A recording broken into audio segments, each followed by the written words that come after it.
Hello my dear students, कैसे हो आप सब? Hopefully all of you are very fine.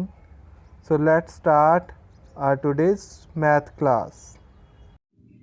Yes, dear students, today we are going to continue with the same exercise 5.2, and here we have to convert the each complex number in the polar form. हमें हर एक number को उसकी polar form में convert करना है. So polar form first of all हमारे पास कैसे होती थी? पोलर फॉर्म होती थी z is equal to r times cos theta plus iota sine theta, ऐसे ही लिखते थे हम कुछ. सो इसी तरह की फॉर्म में हमने हर एक नंबर को कन्वर्ट करना है. यहां पे हम लोग देखते हैं कि ये हम बोलते हैं a, एंड जो हमारे पास होता है आइटा के साथ में coefficient that is b. So b हमारे पास -1 है. अब हमने कैलकुलेट करना है सबसे पहले मॉडुलस. मॉडुलस कैलकुलेट करेंगे हम लोग, राइट. जब हम मॉडुलस कैलकुलेट करते हैं तो हम कैसे करते हैं? Under root of a square plus b square, so that means 1 square plus -1 का स्क्वायर. 1 का स्क्वायर 1 प्लस -1 का स्क्वायर वो भी 1. 1 plus 1 2. So that modulus of z क्या आ गया हमारे पास? अंडर रूट ऑफ 2 आ गया, राइट. हम क्या कैलकुलेट करेंगे? थीटा, एम्पलीट्यूड, राइट, या आर्ग्यूमेंट जिसको बोलते हैं. सो उसको कैसे कैलकुलेट करते हैं? tan inverse b over a. So tan inverse b हमारे पास क्या है? -1 ओवर a की वैल्यू हमारे पास 1. सो हमारे पास tan की वैल्यू अब 1 ओवर 1 सिंपली 1. आप साइन भूल जाइए, साइन में बाद में बताता हूं कि कैसे आप चूज करोगे. π/4 ले लोगे, राइट.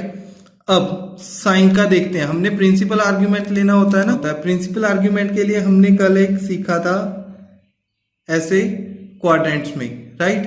क्या देखा था कि फर्स्ट क्वाड्रेंट में जो थीटा है वो एज इट इज रहेगा, सेकंड क्वाड्रेंट में क्या हो जाएगा? वो pi minus theta, and third quadrant में theta minus pi, and fourth में माइनस ऑफ थीटा. अगर आप a, b प्लॉट करते हो 1, -1, पॉइंट कौन से क्वाड्रेंट में आएगा?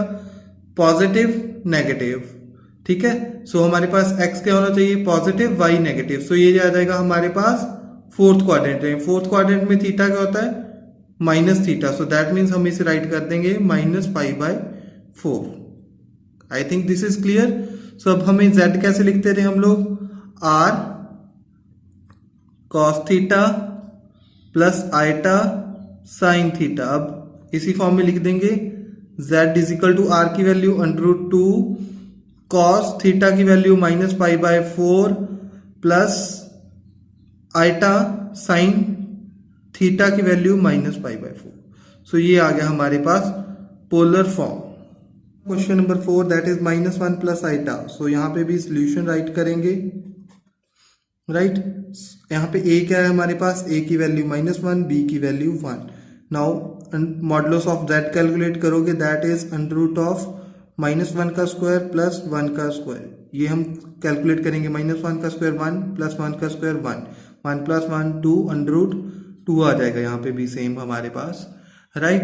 अब कैलकुलेट करेंगे theta, that is equal to tan inverse b over a.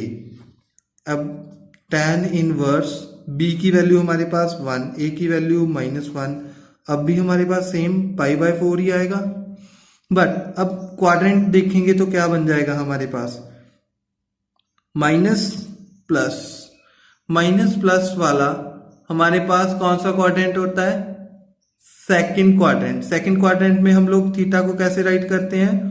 Pi minus theta. So pi minus π/4. ये हमारा क्या है? Principal argument. आर्ग्यूमेंट तो हमारे पास ये भी आ गया, बट प्रिंसिपल आर्ग्यूमेंट कैलकुलेट करेंगे. सो ये आ जाएगा हमारे पास 3π/4, राइट. सो इस तरीके से हम लोग प्रिंसिपल आर्ग्यूमेंट कैलकुलेट करेंगे. अब z राइट करना है हमें, that is r cos theta plus iota sine theta. अब जस्ट वैल्यूज पुट कर देंगे. वैल्यूज पुट कर देते हैं. z is equal to r की वैल्यू √2 cos थीटा की वैल्यू हमारे पास 3π/4 प्लस आइटा साइन थीटा की वैल्यू 3 पाई बाय 4। सो ये हमारे पास हो गया क्वेश्चन नंबर 4 का answer. Yes, now come to the question number 5, -1 minus iota. अब यहाँ पे a की वैल्यू -1, b की वैल्यू -1। अब z का मॉडुलस कैलकुलेट करेंगे, सो दैट इज -1 का स्क्वायर प्लस -1 का स्क्वायर, ये हमारे पास क्या आ जाएगा, √2, क्योंकि अब इसका भी स्क्वायर करने पे 1, इसका भी स्क्वायर करने पे 1। अब 1 + 1 हमारे पास क्या हो जाता है, 2, राइट। सो इसीलिए √2 में 2 आ जाएगा।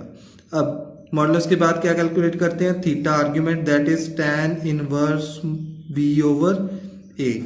अब tan इनवर्स b की वैल्यू -1, a की वैल्यू -1, दोनों कैंसिल करके 1, सो tan इनवर्स 1।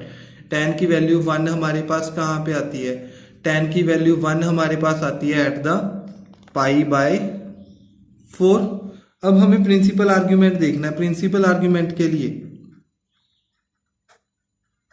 प्रिंसिपल आर्ग्यूमेंट,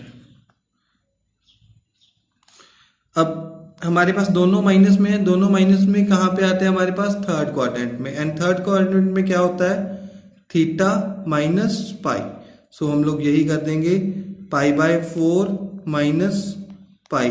अब ये कैलकुलेट करोगे तो क्या आ जाएगा, -3 π/4। ये हमारे पास प्रिंसिपल आर्ग्यूमेंट आ जाएगा। अब हम राइट कर देंगे z = r cos theta plus iota sine theta, right.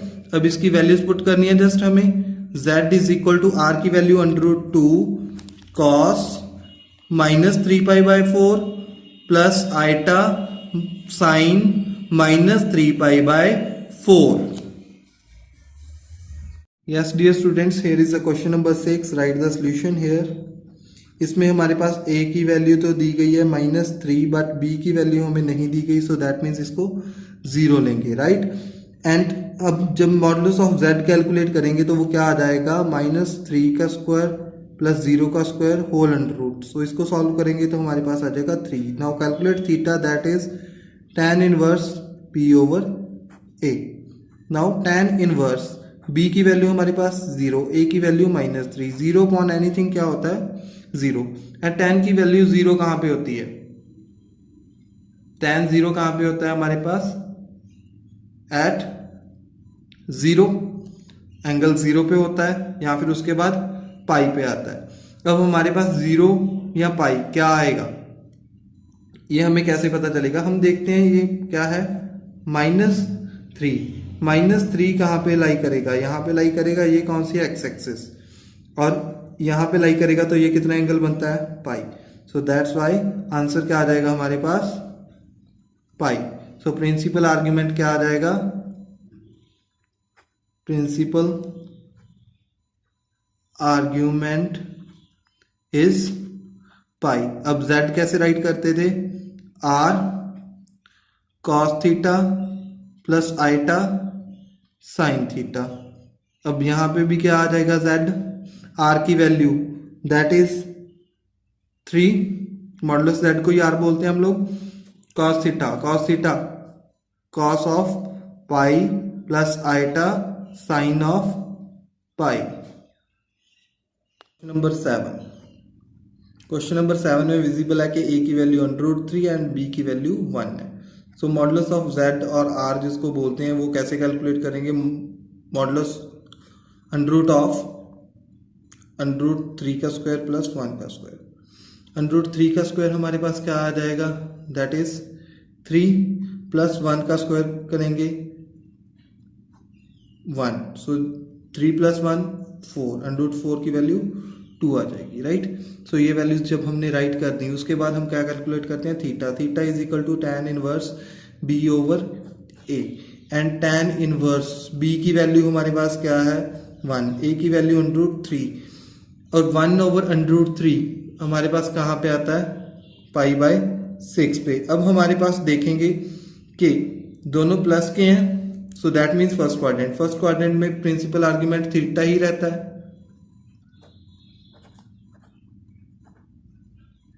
Same ही रहता है first argument, principal argument first quadrant में theta, that is equal to π/6। अब तो जस्ट हमने z राइट करना है, that is equal to r cos theta plus iota sine theta.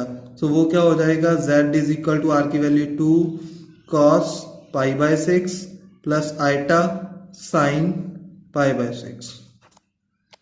Question number 8 that is iota. Iota में हमारे पास a की वैल्यू क्या है 0, क्योंकि हमारे पास रियल पार्ट तो है ही नहीं। b की वैल्यू आइटा का कोफिशिएंट दैट इज 1। जब हम इसका मॉडुलस कैलकुलेट करेंगे या r कैलकुलेट करेंगे वो कैसे आएगा, 0 square plus 1 square that is √1। √1 किसके इक्वल होता है 1। सो हमारे पास r की वैल्यू आ गई 1। सो अब हम थीटा कैलकुलेट करेंगे that is tan inverse b over a। tan inverse b over a, b की वैल्यू 1 a की value 0। So that means tan inverse of infinity या tan की वैल्यू इन्फिनिटी कहाँ पे होती है हमारे पास, इट विल बी एट 90 और पाई बाय 2। सो थीटा क्या आ जाएगा, पाई बाय 2। अब हमारे पास नेगेटिव तो कोई नहीं है, सो दैट मीन्स ये हमारे पास क्या आएंगे फर्स्ट क्वाड्रेंट में। फर्स्ट क्वाड्रेंट में थीटा ही क्या होता है हमारे पास, प्रिंसिपल आर्ग्यूमेंट। ठीक है, सो अब हम z की वैल्यू राइट करेंगे that is r cos theta plus iota sine theta. So z आ जाएगा हमारे पास 1 cos of pi by 2 plus iota sine pi by 2। सो देख सकते हो इस तरीके से आप आंसर राइट कर दोगे। With this our chapter complex numbers and quadratic equations is complete.